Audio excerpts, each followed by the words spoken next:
Great to see you all. Great. There might be a bit of a lag, but we'll deal with that. So it looks like some people can hear me.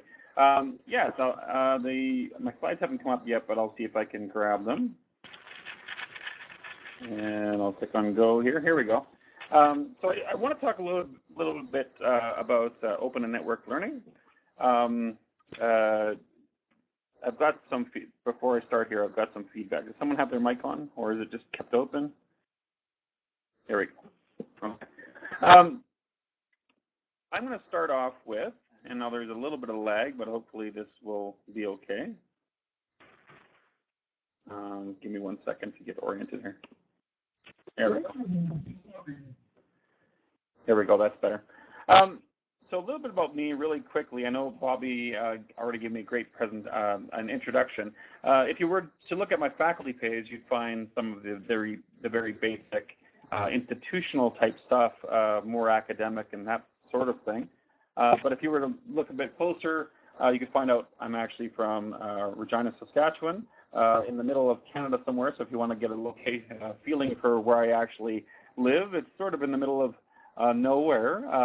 But it's interesting today that you can kind of connect in the middle of nowhere, just about anywhere on the planet, to be connected really globally. And I think I've been able to achieve that in many different ways. So I'm very lucky to be an academic who lives close to about 3 or 4 hours from where I grew up, on the prairies, in a place that I really love, and I love raising my 3 children there, and it's just kind of a neat place to be. And if anyone has questions, I will be watching the chat. But when you look at sort of an academic's life today, it's interesting to see that we have much more of a blur than any time before. So when I share things online, it's just not my institutional page. It's not only my institution that defines me. It's my interactions that I have online with others. It's my personal anecdotes. It's the things I share on Twitter. Sometimes they're very personal. Sometimes they're very professional. But I live in this blur, and we're seeing more and more academics sort of live in this blur, sharing different types and different facets of their own personality and identity.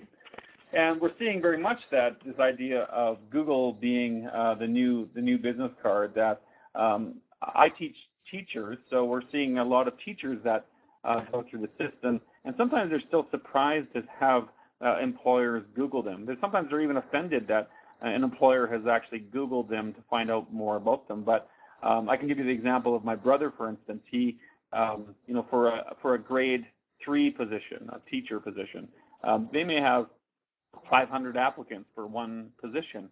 And what actually the process looks like, basically you cut it down to kind of a longer short list, and then you start Googling people. And that's fairly common practice across districts, to get a sense of what sort of things they have online, if they've not only made some missteps, but if they've actually produced a digital identity online. So I think that's really an important piece, and we'll talk a little bit about portfolios. So as Bobby mentioned, I use a lot of these social tools. This is actually a page, something that I developed. Now, I've lost the ability to actually type in the chat, unfortunately, but if you go to about.me, you can actually set up a page like this.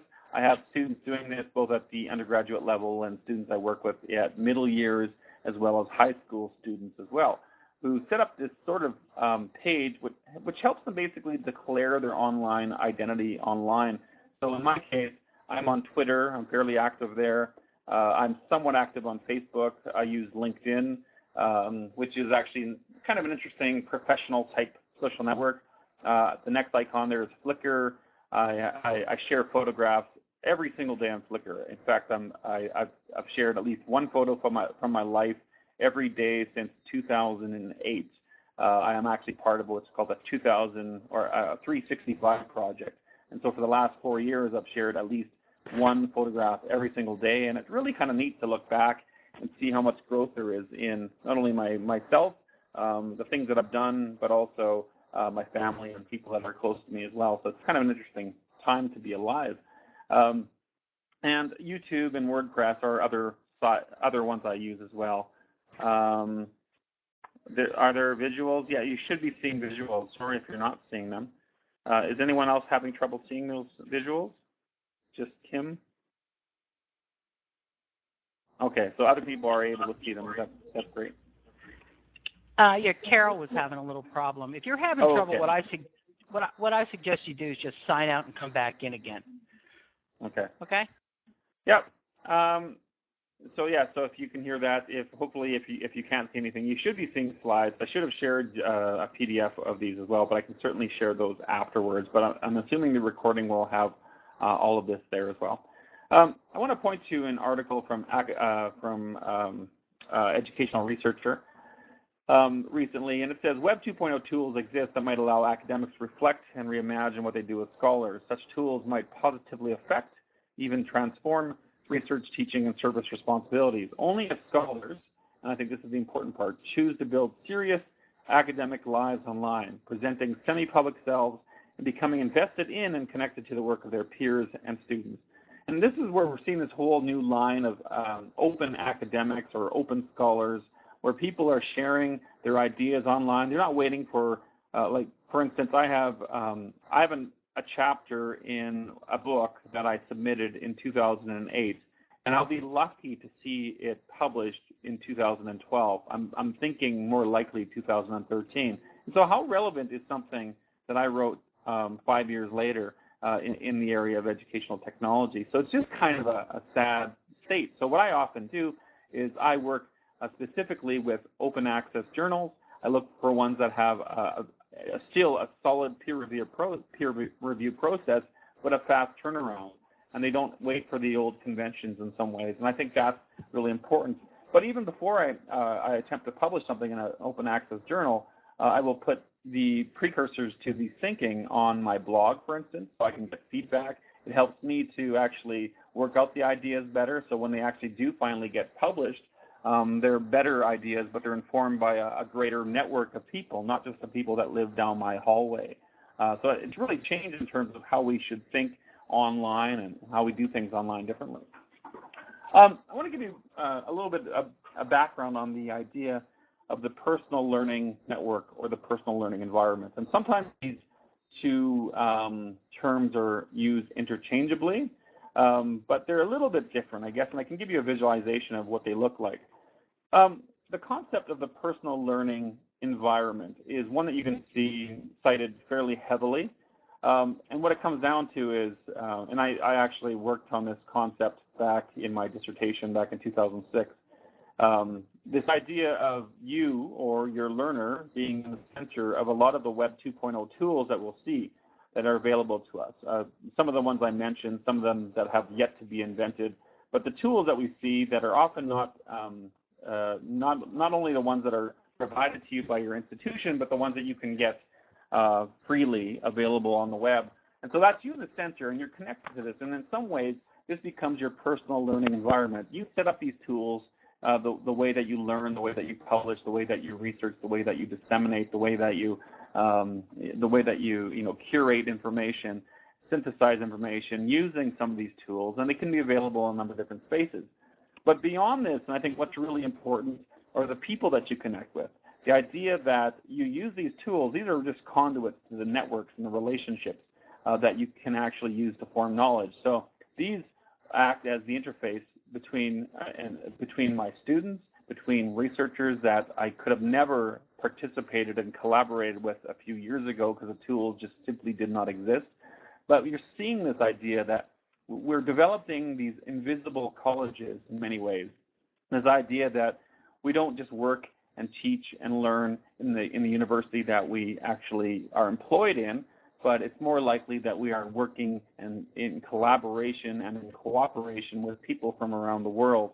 And I do this on a daily basis. People that I don't have any fiscal allegiances to, but they are some of my best collaborators and my best thinkers, and they just don't simply reside in the university, and they're not my colleagues per se in a more traditional sense, but they're certainly colleagues in every other sense of the word. And so this sort of phenomena is interesting to see, this idea, and this to me is the personal learning network versus the personal learning environment. The environment is mostly about the tools. To me, the network includes everything, including the people and the relationships that you build through these tools. And you can see in the open, and I think if you don't know what a hashtag is, I think it's something that I would really recommend reviewing, because you can't escape a day watching, whether it's popular media or if you're in social media, that the hashtag isn't something that's important. And hashtag, although it sort of originated from Twitter, is something that helps organize information in many different ways, even through, doesn't matter what side of the political spectrum you are in. If you're in the U.S. today, there's a number of different hashtags that would help you sort of navigate and negotiate what's actually happening in the political spectrum. But it's the same also for the educational spectrum. So a good hashtag to follow if you are in higher ed would be simply hashtag higher ed. And people are using this, and you can actually look at a number of, on this page, for instance, other hashtags, like there's higher ed, there's e-learning, there's, I guess there's a couple of other ones. I didn't get a whole lot of snapshots on that page. But those are probably some of the main ones if you're interested in some of those. Ed tech is another one that is used quite often in my field. But if you look at another screenshot here, hopefully this will come up. For instance, PhD or graduate students, you'll often see grad studies or PhD chat, which is one that's connecting a lot of PhD students around the world. And there's really a strong community that's developed around PhD chat. So people who are, like when I did my PhD, I felt totally isolated. I didn't have a strong community to connect to. Although I was in that cohort, I was really the only person who was looking at the type of topic and study that I was looking at, and I wasn't connected to others. And I think my study and the work that I did would have been much richer in retrospect, to think that I would have been connected to people around the world. And you're seeing this all the time. There's an Australian Twitter account. There's actually a person behind it, of course, and it goes by the Thesis Whisperer. It's sort of, instead of the horse whisperer, it's the thesis whisperer. And her name is Ingrid, and she actually connects and helps students from around the world. They're not hers that she's advising, but it's just students from around the world, and it's really neat to see the kind of support she gives to other students in different ways. And it really kind of begs the idea or the question of, like, who are our students? Who are the students that we're responsible for when we go global? It's a really different idea. Another popular one in educational circles, if you're more into K-12, I think this is more active in K-12, is just simply EdChat. But even in K-12 education, for instance, if you're a kindergarten teacher, there's KinderChat. If you're a first teacher, it's First Chat, Second Chat, Third Chat. If you're a science educator, it's SciChat. There's Math Chat, SS Chat, which is Social Studies Chat.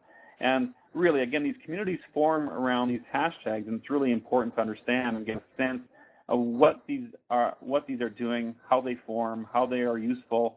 I use them for my own classes, for instance, to kind of connect students around it. I'm developing right now a massive open online course that will run in January. It's going to be based around educational technology. I certainly invite anyone here to participate. But we just came up with a hashtag ETChat, which is EdTech. MOOC, which is Educational Technology MOOC, which is what it's going to be. And that hashtag is going to be really, really important to helping not only develop but also run the course in the future. And so, again, these can be just developed at any time. So if you have any questions about hashtags, let me know. And then some of the tools that we're starting to use, and the tools are integral to all of this. To get a sense of how tools have shifted, if you have much of a knowledge of, even being in education, you would have been exposed to educational technology throughout your career. And so we've kind of gone from the 70s to this idea of program, drill, and practice, although some of that still exists in many ways, to computer-based training, to internet-based training, to e-learning, which I think, as Bobby mentioned later, we're sort of slipping out of that era where we still even call it e-learning, that it shouldn't just be learning instead of e-learning, that we shouldn't differentiate the mode in some ways because it's all online in many ways. But we've moved in the last little while to this idea of social software and certainly free and open content. Free and open content coming from the open source movement, but also coming from places such as from MIT, for instance, when they put out MIT OpenCourseWare back in the early 2000s, where all of this has come from, this gradual building of free content, whether it's iTunes U or whether it's open educational resources that we have available to. There's so much content available that we don't even know what to do with all of it. And again, we've moved from this idea of individual growth to really group growth, and from objectivism to more of this idea of social learning. So together, the trend in education has been much more about moving toward community and much more about socializing our learning, but also within that socialization, allowing for personalization and autonomous learning, which I think has been something that's really changed. Yeah, the idea of MOOC is kind of a neat concept. So we are talking about that more and more. Yeah, MITx is an example of one provider of MOOCs, and I think I'll allude to that through this presentation. So one of the big things, and this is just an example of one of my favorite tools called Google Docs, and it doesn't look much different than Microsoft Office from the outside, but that share button there really changes everything. For you to be able to share that document so that people can collaborate in real time on that same document at the same time, rather than emailing attachments, has really fundamentally shifted the way that we can actually collaborate. Now, I do this on a regular basis. I apply for research grants. I do all the things that academics do. I write papers, but I use Google Docs, and it changes the way that I collaborate with others fundamentally, because I don't have to wait for someone else to do stuff. If I send an attachment, I'm in a sort of a holding period where I'm waiting for that person to do something and send it back to me. It's handing it off versus actually doing things collaboratively.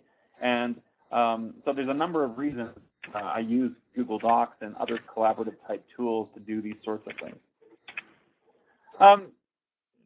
And really, when you start to look at, so if any of you have been part of developing courses using course management systems, or they're also known as learning management systems, such as Blackboard or Moodle or other sorts of things, this actually comes from John Mott and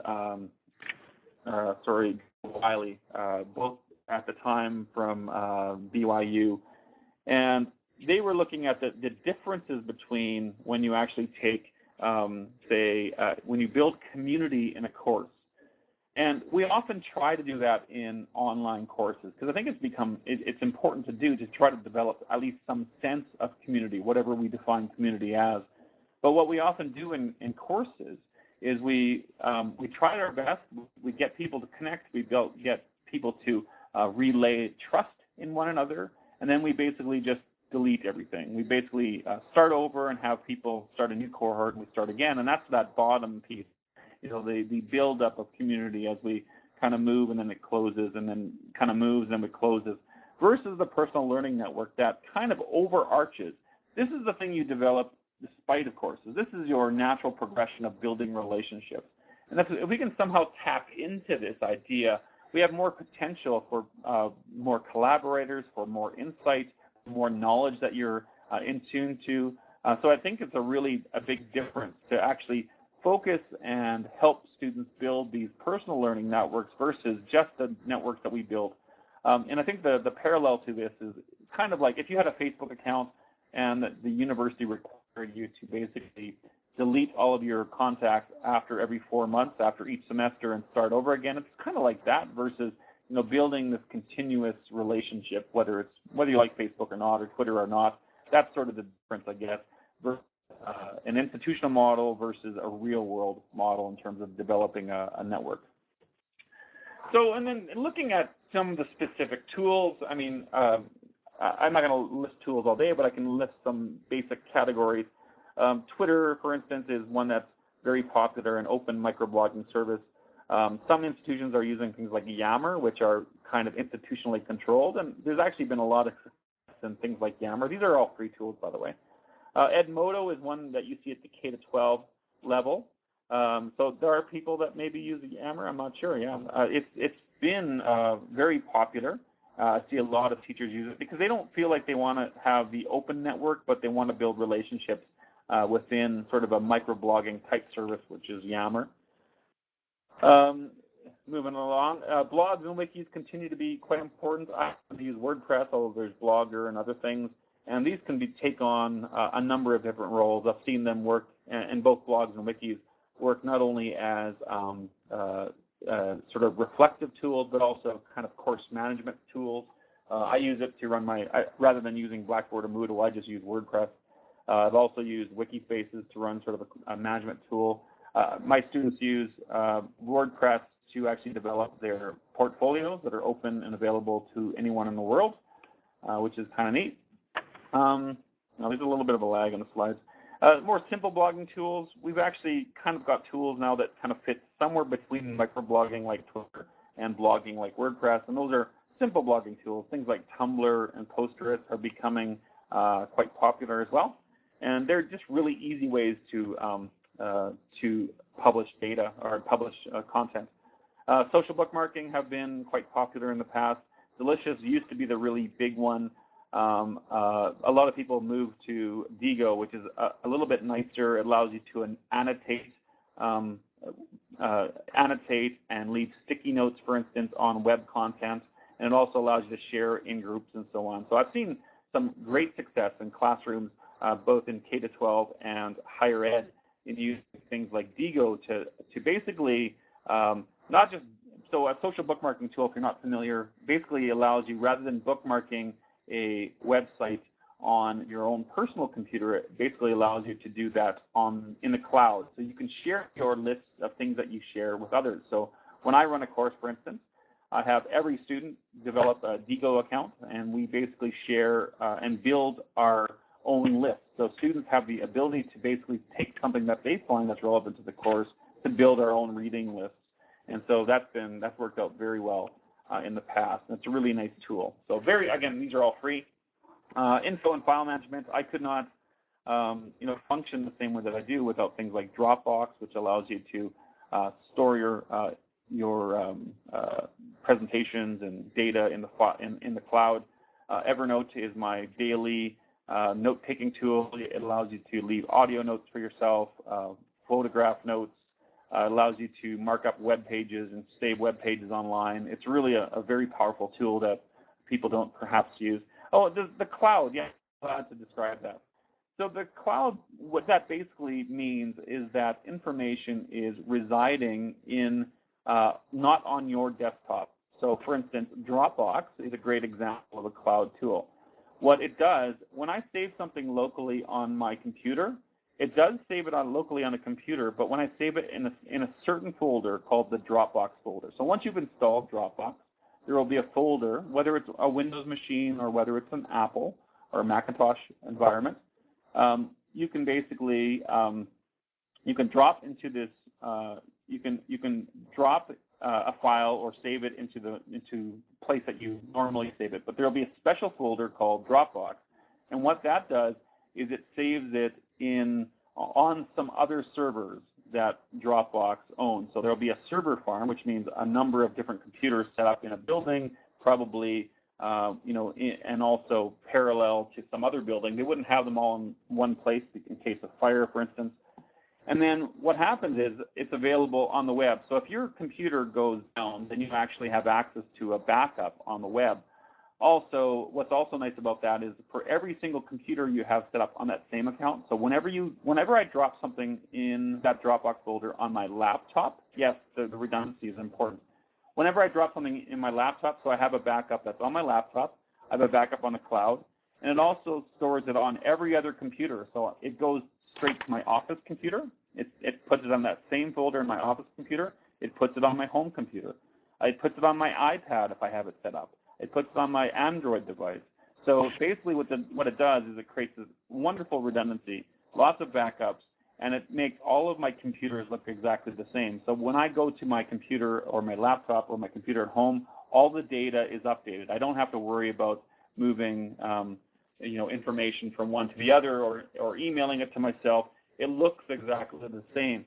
And that's great for backup. That's great for redundancy. It's really, really nice to do that sort of thing. Mendeley so for Evernote would be the same sort of thing. Basically, Basically, when you create a note, it synchronizes across all of your computers, and so your notes or that sort of thing synchronizes. Google Docs is a great example as well, that you have your documents local in something called Google Drive, but also, and those are like Word documents, Excel documents, PowerPoint documents. They can all be shared locally, but they're also shared in the cloud, and you can actually work on them in the browser. You don't need any special software. You just need a browser. Mendeley is another tool that basically allows you to share and cite files. If you're doing any research, for instance, if you have journal articles, you can actually download them into Mendeley, and so you have access to them offline, so you don't have to be connected to the resources. So it's a really great way of organizing your research, but also it allows you to share your research with other people as well. So you actually do peer-to-peer file sharing, so people who have access to certain files, other people in your network can have access to the same research as well, so it's great for teams who are working on similar research projects. It also has full citation tools, and this is also a free tool that you can use as well. So that's all sorts of really neat info file management tools that are available. Other things, of course, things like YouTube and Flickr and Instagram are very popular media sharing, mostly photo and video sharing sites. Instagram has become incredibly popular in the last little while. YouTube, of course, is crazy popular.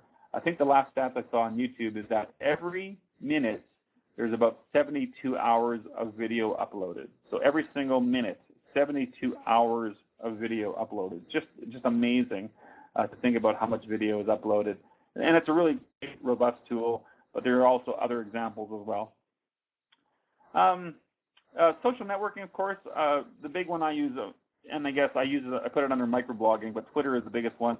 Facebook to some extent, LinkedIn for my professional connections in some ways. I don't use LinkedIn a whole lot, but I know people in the business world who swear by it, who use it a lot. There is a free version, but there's also kind of an expanded, more of an expensive version. I think it starts at like $20 a month, but it is being used much more by recruiters and, of course, people looking not only to post, but also to get jobs as well. And Google Plus is becoming a big deal as well. I think it's got slower growth than any of the others, but some of the features within Google Plus, it's sort of like a Facebook-like social network with a lot of added features over Facebook.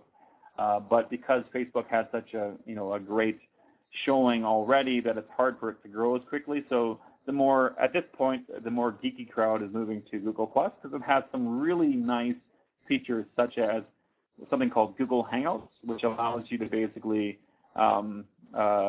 create video conferences with up to 10 people. You can see all 10 people at the same time. You can see pure video, and you can do some really interesting things with these small groups, such as edit collaborative Google documents. You can watch YouTube videos together. So I've seen some really interesting things with these Google Hangouts. So really cool things. And the last set of tools to give you an idea, and I will give you access to this. I'll send the PDF of this presentation to Bobby, and of course she'll have the recording, but you'll have access to this later if you like. Some of the biggest social curation tools, and this is kind of the biggest term right now we're using in educational technology, are things like Pearl Trees, Scoop.it, Storify, and Pinterest. Now, Pinterest has really taken off. It's certainly got a gender bias to it. Very female at this moment, and the network really opened up. Like, not saying that it just started in a very sort of a gender biased place, but you're seeing many educators taking it off in different ways and doing some really interesting things with it. My favorite one personally is things like Storify, which allows you to basically make sense of the news.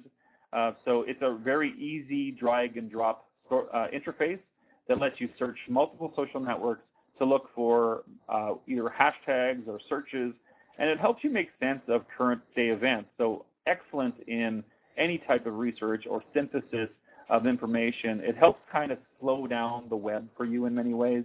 So it's been a really a fantastic tool used by a lot of media sites, but also personally by many educators. It's one of my favorite social curation tools. So it's really kind of an exciting time.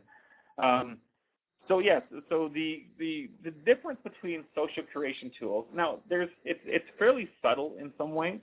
But social curation tools allow you to do some different things with it. So, for instance, whereas Digo and Delicious, which are social bookmarking tools, they allow you a limited set of tools to annotate and add some information to it. But what social curation tools do, for instance, Pearl Trees allows you to organize information in what they call these little trees, these little pearl trees. So if you look at that, if you can kind of see that there's a person with a green shirt, kind of a cartoon character on the Pearl Tree site, and then they have a little particular tree. So that tree might be the way that they organize knowledge in a particular way. And say maybe some of that happened to be, something around post-feminist literature or something like that, and that might be indicated by the light blue little branch. So what you could do is go over to that person's knowledge or the way that they've constructed knowledge and grab that little branch and add it to the way that you've already pre-assessed some of that knowledge or synthesized that knowledge. So you can kind of take the way that not only what bookmarking tools does is it allows you to see all of the information mostly separately, but what social curation does is it allows you to see not only the information someone has shared, but in the way that they've categorized it. So it actually allows you a more richer way of how that knowledge was contextualized in the greater, in a sort of a greater scheme or a greater model or schema in terms of how they've actually taken it all together. So it's a bit more the way we think, and it contextualizes pieces of information in a different way, and you can actually kind of steal this information from someone else. So, for instance, Storify in that sense basically allows you to basically copy little tidbits of media, whether it's a tweet, whether it's a story or a blog post or a newspaper post or a video, and then you can actually add commentary and put it into a sequence. So it allows you to grow it up a little bit. So it's really kind of interesting. Yeah, and actually, Bobby, what that idea, there's actually a lot of these tools are called slow web tools that allow you to basically, again, this because there's so much information going fast, this idea that we can actually slow these things down is actually kind of a neat thing. Like, let's not stop the information, but let's sit and reflect and synthesize and put these into places that we actually understand them a better. And that's just such a great and important information literacy today. And the tools that you're seeing grow are these tools that we often call slow web tools, or again, social curation tools are part of the scheme as well. Two that I didn't mention there, if you have an iPad or even a Android device, there's one called Flipboard. So Flipboard, which basically, based on your interest and even on your social network connections, will create a magazine-style flippable. You can flip your finger across it, sort of a magazine based on the people that you follow on Twitter, the people that you follow on Facebook, the things that they're sharing, of course, other news sources as well. So Flipboard is one that's really very visually appealing, very nice. And there's also one called Zite, which is Z-I-T-E or Z-I-T-E, I guess. For the American crowd, we do Zs in Canada.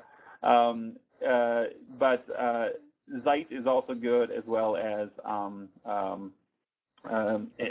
Flipboard. So those are really kind of neat social creation tools, but they're meant to be much better for the for the iPad. And really, it's very stunning the way they're actually put together. So really nice tools to pick up.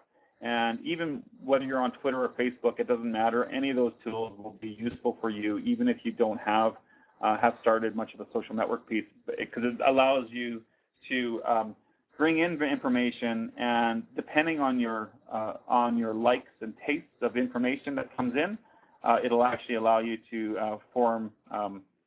It actually improves the information that you get by basically giving a thumbs up or a thumbs down to the information. So it learns the type of information you like, and it provides better information for you.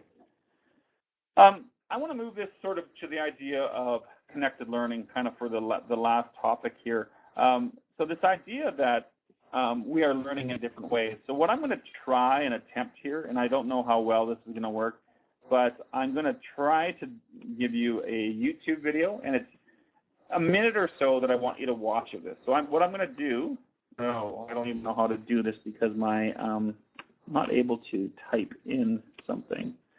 Oh, here we go. It worked now. Okay, so what I'm going to get you to do is if you can, if you can go in a separate browser, and if this doesn't work for you, that's fine too. If you're blocked, that's fine too. I can explain it. But if you can click on that video in a second, it goes to a YouTube video of a boy in Canada, and I want you to stop it when he comes to the point. Basically, he introduces what he's doing there, and then he says, please comment down below so you can teach me how to do it. So he says, please comment down below when you teach me how to do it. Once you've got to that point, please stop the video and come back here. So I'll see if you can go off for a second and click on the video and come back here. Let me know in the text box when you're back.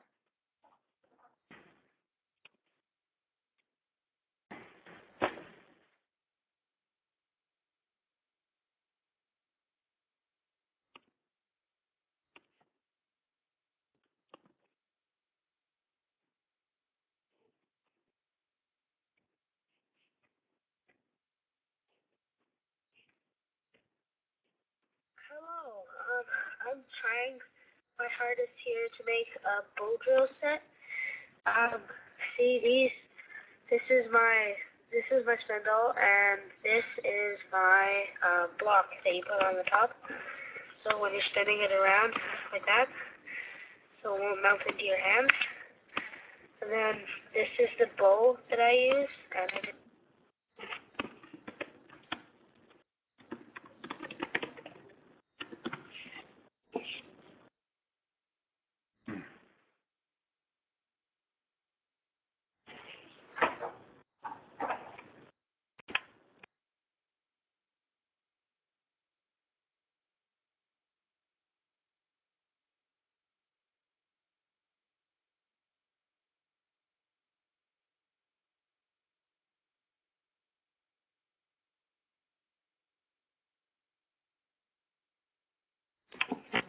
Great.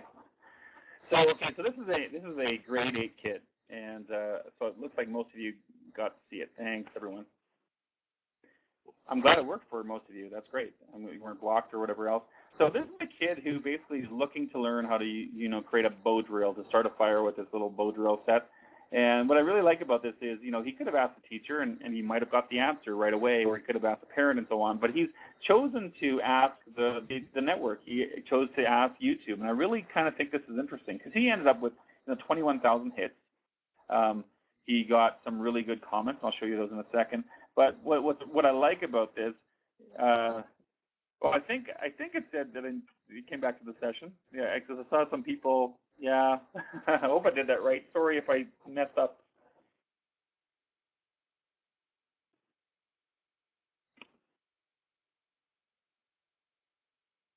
Okay, I think we're all good. Good. Sorry, I might have started too early.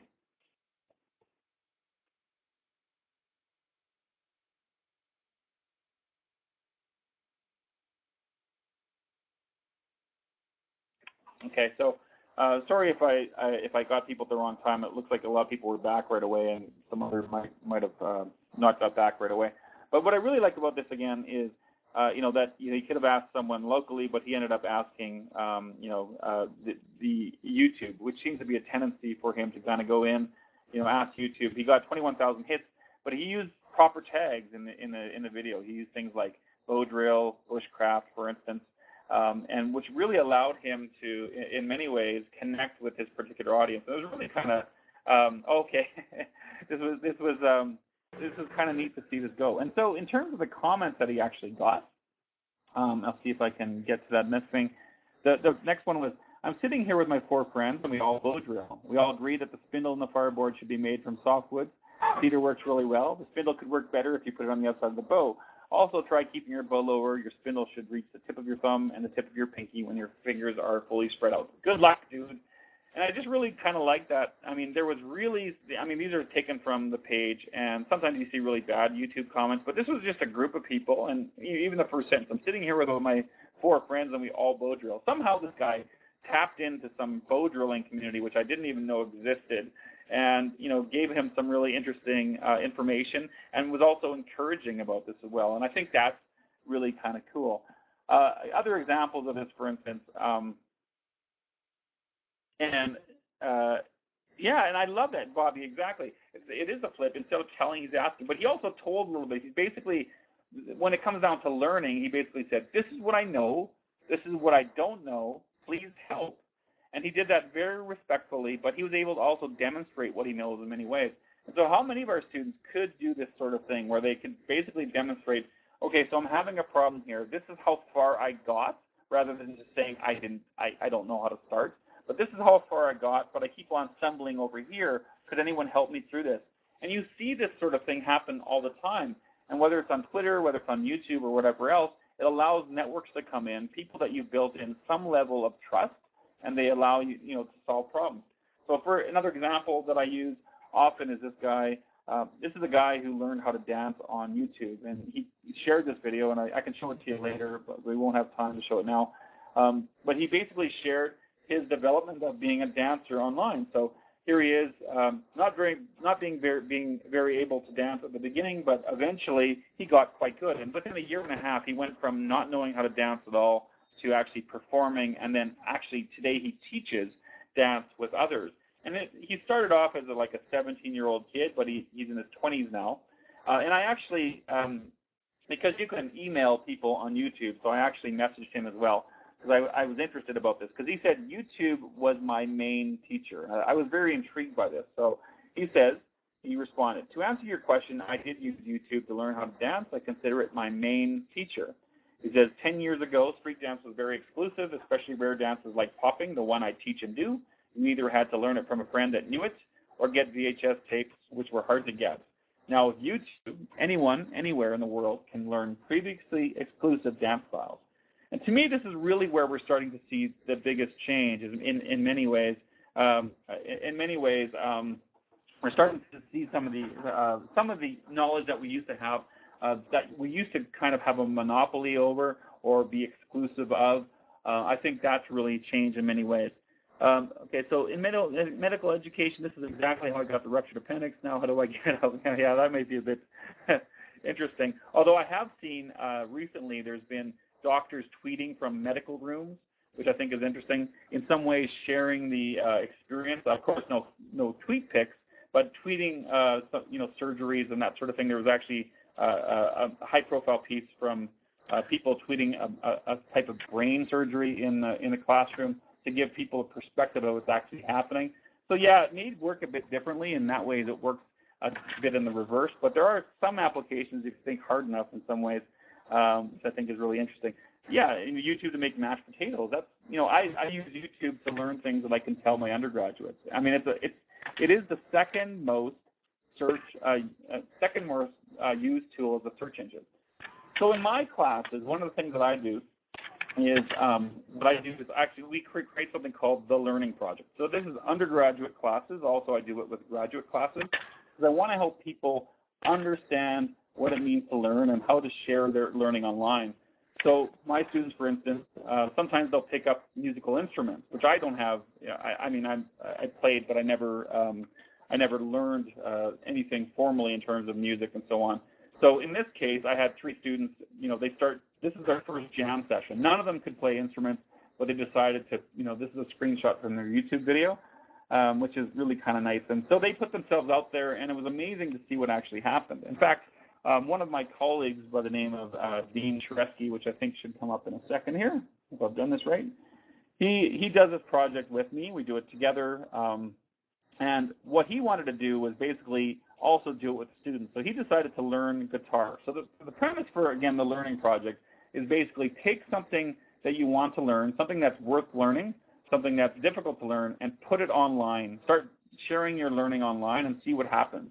And so Dean did this with learning guitar, and he wasn't, great, but he put his videos on YouTube, and what ended up was he actually got the attention of a guitar teacher in Connecticut.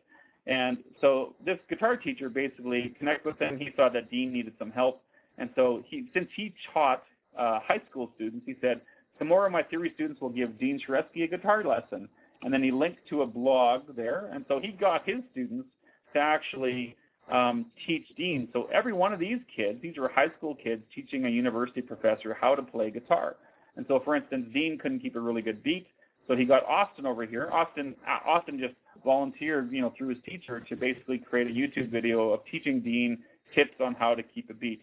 And so these kids are learning how to be teachers, and we often think that teaching is one of the best ways for knowledge retention, knowledge creation and retention.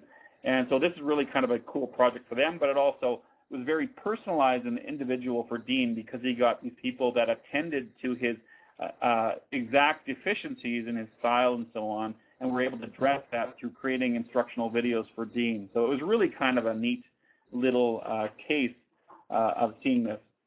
I'm going to move on to sort of a conclusion here, because I know we're going to run out of time if I don't. I'm going to kind of skip ahead here, near the end, almost done. I won't go there. Here we go. So in terms of a conclusion, and I missed the whole piece on massive open online courses. I mean, I could talk about that all day, but I mean, you'll see a lot of new stuff around that. But I think I can easily kind of get to this point. We're kind of seeing some huge changes in terms of how we actually look at networks, how people learn, how we situate ourselves in networks. Joiki Ito said, I don't think education is about centralized instruction anymore. Rather, it is the process of establishing oneself as a node in a broad network of distributed creativity. And to kind of follow up on that, Barry Wellman, who's been at the University of Toronto, a really great voice and someone I've followed for decades, he says, the developed world is in the midst of a paradigm shift, both in the ways in which people and institutions are connected. It is a shift from being bound up in homogeneous little boxes to surfing life through diffuse, variegated social networks. And this was back in 2002, before we've even seen some of the examples that I presented today. To give that sort of more context, is this idea that schools sometimes and institutions, universities take this idea that we are these little boxes, that we basically run up against the walls in terms of sharing and negotiating our learning. We have some that are kind of moving towards this idea of a localized environment where we actually have these global, we do things like this, for instance, where we exist mostly in our institution, but we'll do things like this where we actually connect to other educators around the world and have experiences like that, like Skyping in to different professors, having people come into our classroom locally. But down the road, we're looking at this place where we really need to move and start to think about learners and their network individualism, and how we actually see that every single learner may be someone that really redefines what their learning will look like. They may not take a structured university program. Down the road, we might actually look at a student saying, well, I'm going to go take this course from Udacity. I'll take this course from Coursera. I'm going to take this course from LaSalle. I'm going to take this course from the University of Regina. And I'm going to package this stuff together. I'm going to take these credits or even badges. We often talk about badges now in forms of an alternative assessment or accreditation. And I'm going to take that to an employer. I'm going to build my own adventure in many ways, or build my own certificate, and I'm going to present this in some way to see what it's worth. And we're starting to move towards that in some ways, where people are going to basically be fed up with the structures that are given to us, looking for more personalized, individualized, and autonomous type learning environments and programs that will support this sort of thing. And we're seeing this sort of thing. Even programs like Western Governors University, for instance, where you come in, do a competency-based assessment, and it's based on that. But I want to really just kind of end with this idea that a lot of this stuff, to understand this really and truly, and I really want to kind of go back to that one of the first slides, is to think about your own digital identity, to think about what sort of things are you doing? How are you engaging in networks? From Will Richardson, who originally from New Jersey, great person, great voice in the educational community, says meaningful change ain't going to happen for our kids if we're not willing to invest in it for ourselves. First, the heart, it's not about schools, it's about us. And I just like this idea that I think we want to start looking at this, and it's not good to just study them, but to immerse ourselves in social networks, to think more deeply about how this affects us, how it looks at our own learning, is not only something that's important, but in many cases, in the cases it can be a very enjoyable, invigorating experience. I really hope that more people get in networks that connect with me in different ways, connect with others in this room in different ways. And just as a last slide here, if you want to connect with me in any way, there's my address, my Twitter address, my email address. and of course my website and so on. So if you have any few questions, I'm willing to stay around as long as you want. But I know we're already run up to our timeline. So thanks again for letting me speak and for having your ear today. I really appreciate your time. So thanks.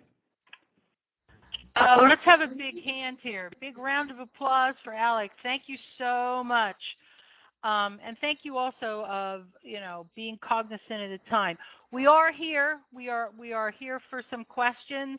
I'm going to shut off the archiving, but we will stick around for a few minutes. Thank you all for coming. I would also just like to add that the next sessions we have coming up on Lunchtime Learning, we have Phil Ice talking to us about big data.